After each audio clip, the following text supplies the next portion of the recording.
Welcome back to another technical deep dive here in the debug zone. Today, we're tackling a big question and breaking it down with insights from other users. Hopefully this clears up some misconceptions and helps you get the answer you need.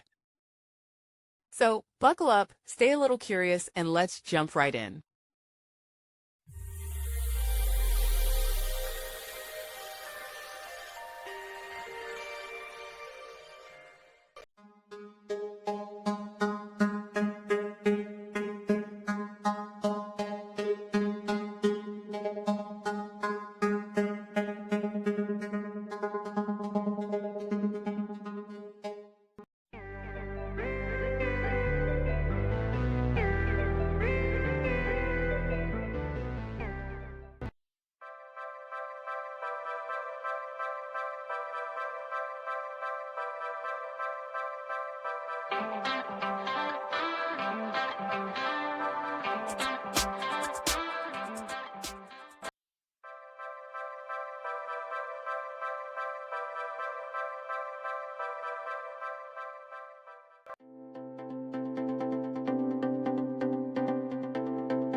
And that's a wrap.